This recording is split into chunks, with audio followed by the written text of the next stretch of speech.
Hey guys, it's Turk, and today I want to do what I guess would be called a first impressions video of an anime that I was watching this morning, and something like a shout out to it because I'm not sure. I feel like this is going to be an unusual one that some people could be turned off by, but I found it quite enjoyable. And it's called. Well, I'm not going to go with the Japanese name for it. I would just be butcher it, but it's the English translation is "My Wife Has No Emotion." It's kind of a comedy slash slice of life, I guess you'd call it, anime. Actually, also it's a manga which has about, which I think I read was has been published for 4 or 5 years now.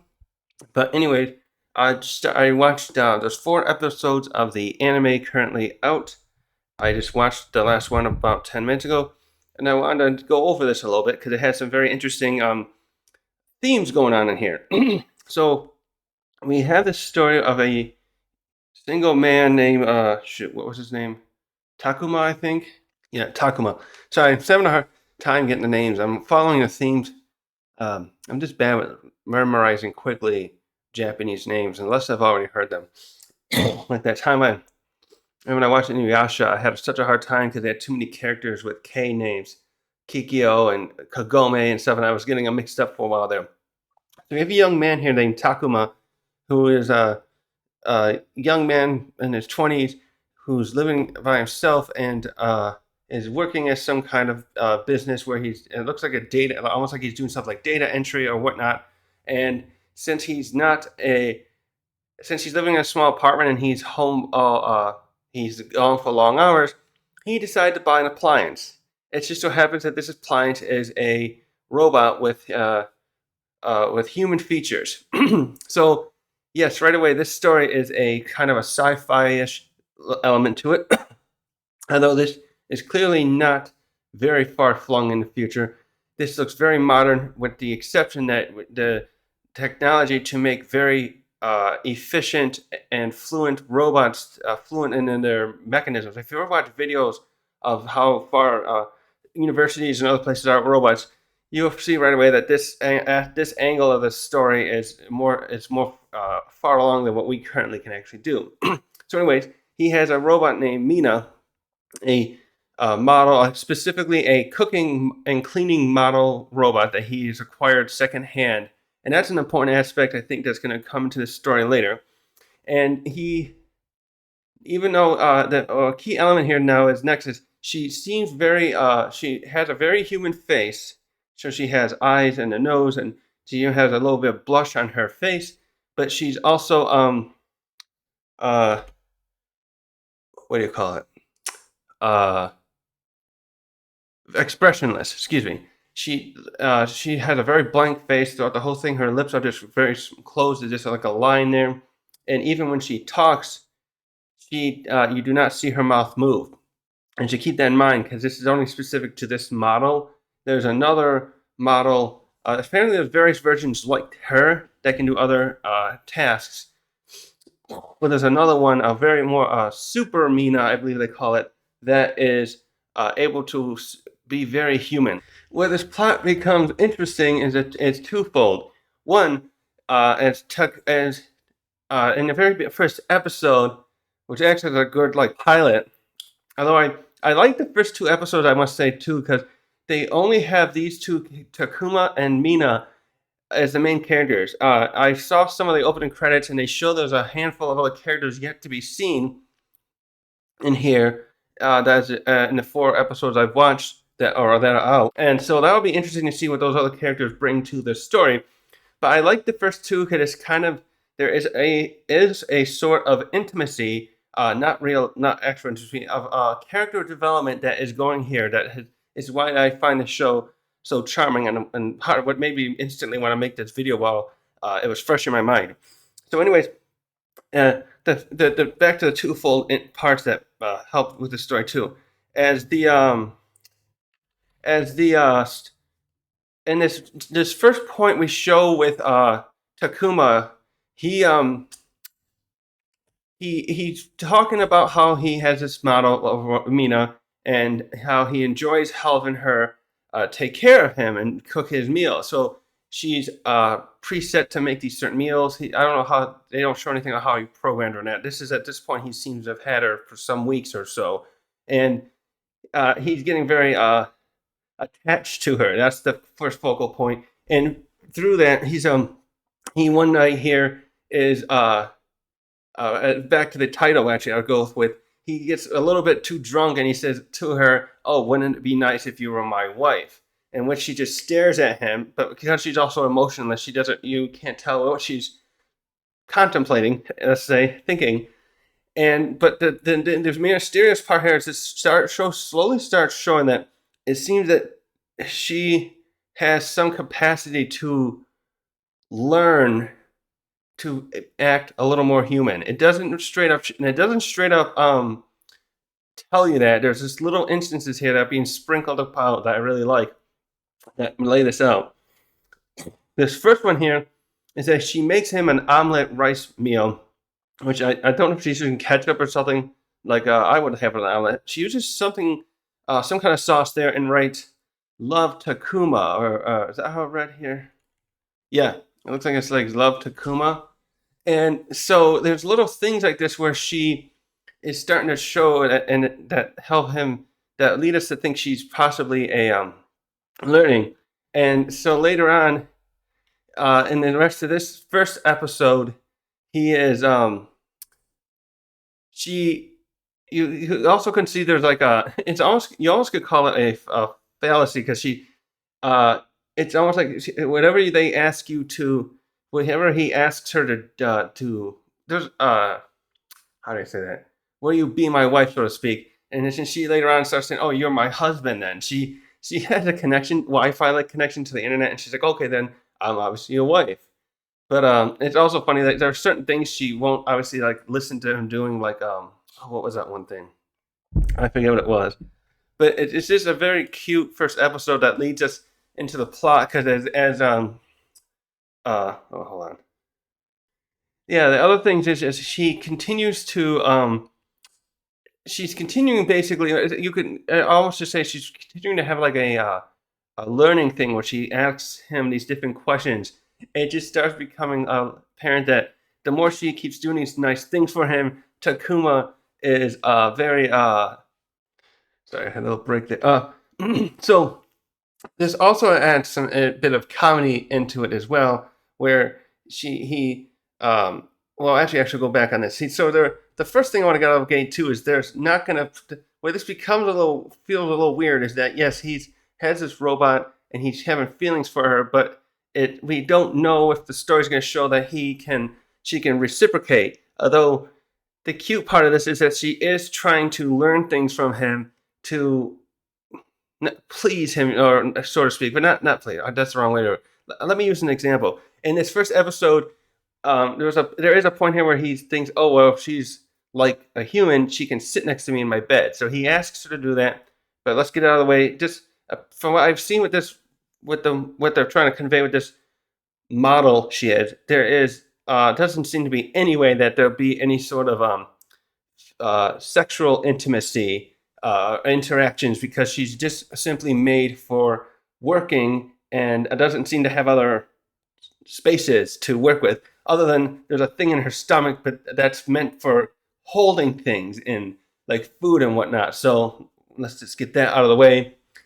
But it is a little cute because she tries to work the best to make him happy, I'm going to say instead. It just becomes moments where it's a little funny to see them, the obvious awkwardness of it, because she's just a robot and she's asking him all these questions. So she first, like when he has her lay next to him and she's looking at him, as I mentioned earlier, she has no expression. So he asks her, "Can you change, you close your eyes or something like that?" Because he says something like it's creeping him out. So the next morning when he gets up, she starts just keeping her eyes kind of half closed, and I can't simulate it right, but it's funny because then he's like, "Why are you doing that?" And he has to like work around her, what he previously said, to make her go back to um, keeping her eyes normal, because comparatively, her eyes normal look, while she is rather blank, it works better than having it where she had him half closed. So with the next episode, I'm gonna go over that briefly. Yes, this next episode becomes cute, and this is where it shows we start showing a bit of like that there is some capacity for her to want to try new things. Because in this second episode, he wants to go out for a picnic, and or was it she wanted to, and you could see a bit of like disappointment from her. The story is kind of telling us that too. Um that she wants to go out there outside, but he then when they finally figure out that she probably couldn't make it all the way there herself because she has a limited like battery runtime, that it won't work, and then so that starts showing this bit of emotion that way. And later there's parts where she I think it was she tries to please him because she has that compartment I mentioned earlier that can like cook or refrigerate things. So she has that functions in there, and she cooks him something at the expense of her battery power, which causes the dilemma in this episode where she's so while she's out there too, we find out her hair is actually a solar panel. She can, as long as the sun out, you know how solar panels work, they can you can draw on batteries or something. And because it's a just at the tail end of this, a storm comes around and her battery has not charged enough after using this cooking function she had to make him. I think it was an egg, and we get this section at the end where she's like, okay, well, he drags over to like a roof patio area, and then she says, no, you should just go home because at least leave me here. It'll be better that way.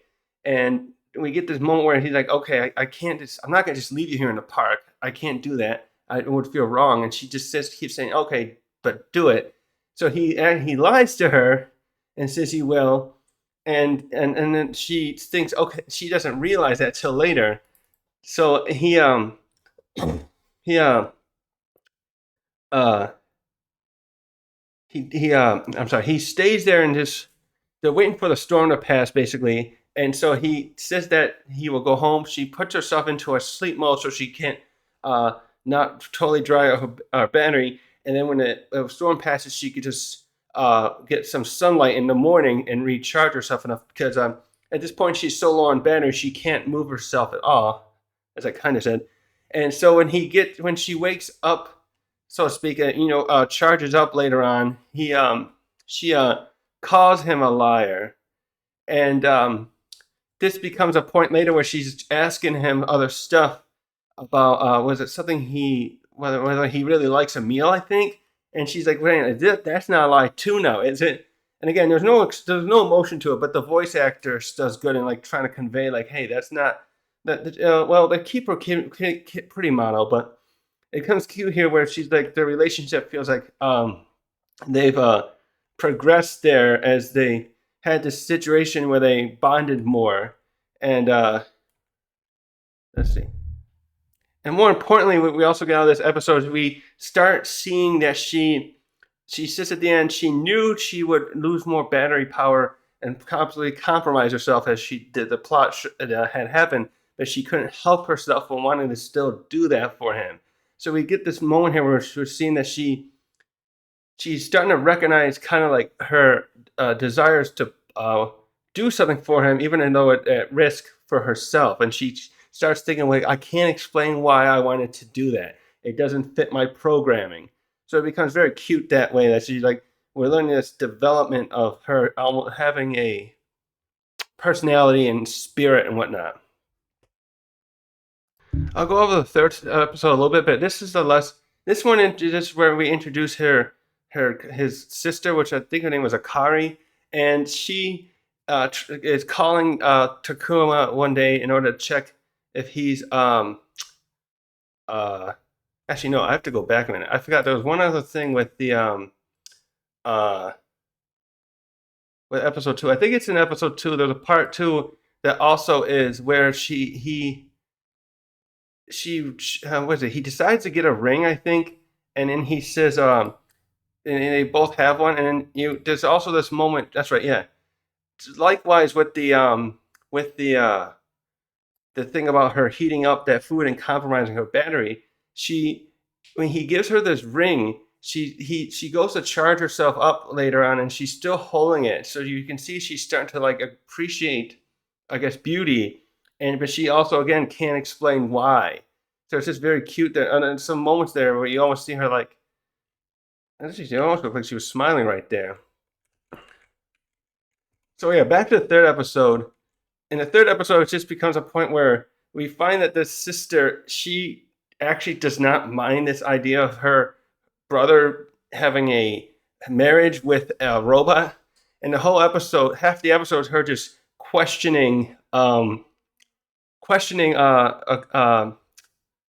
Mina in order to see if she's like, if uh, Kari is questioning Mina to see if Mina meets her standards of being a good wife.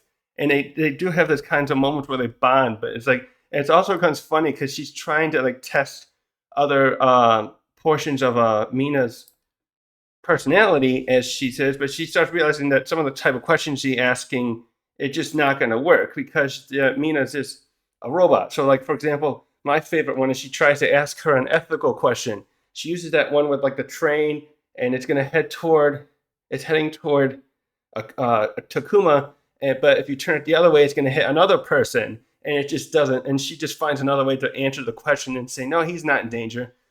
Only missing the ethical question, but that's because she doesn't know how to.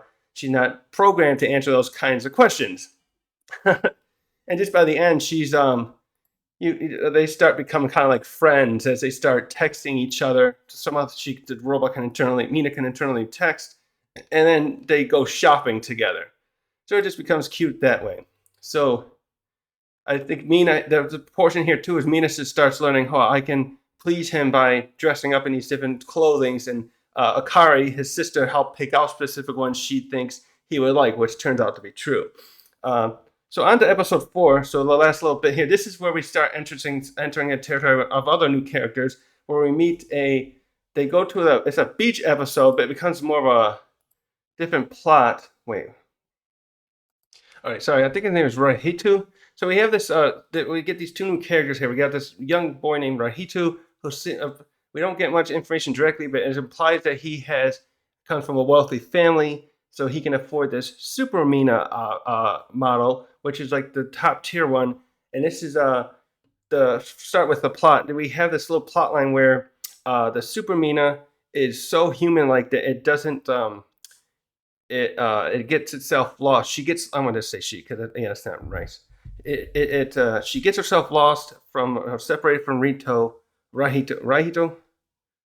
I'll try and say, and so we end up having this point where Takuma finds a Super Mina, and Rahito ends up with Armina and Akari, who's there together, and they are trying to find each other, and that takes up most of the plot of the thing. But this becomes a very interesting, where we can see there's a potential build-up later of how the Super Mina and Armina are going to probably learn from each other, because the Mina is slowly, as we already have laid out, is slowly learning to think and act more human, while the Super Mina does it naturally, but is like a goofy, clumsy kind of person who's very distracted very easily. So it's like that one, it's almost bad for that one in that way, because Super Mina could easily be persuaded to help someone else and probably be stolen, kidnapped, or whatever. So the plot there is these characters are going to probably be friends together in the future, and we're going to potentially here get some nice character growth among all of them as they hang out, and then we'll have this build up of the more robot learning stuff. So actually, I meant for this to be a quick video, but now it's a little over 20 minutes or so. So I'm going to just end this video here and just make another video when the season ends. So basically, also saying, check this one out if you're into this kind of interesting aspect of a show that it's both a comedy, but also allows us to see the ideas of how robots can develop more. So, a funner way than watching something like, if you want, like Blade Runner. So this has more comedy to it throughout. Like the Super Mina in this last episode is like, as soon as she finds her master, she just launches herself in the water because she's totally waterproof and just boom runs across the shore, the floor of the ocean right there, and stuff like that. And obviously, little things in the beginning with Mina trying too hard to please him and doing little things that were not creepy, but the eye one was my favorite. So, anyways, thanks for watching.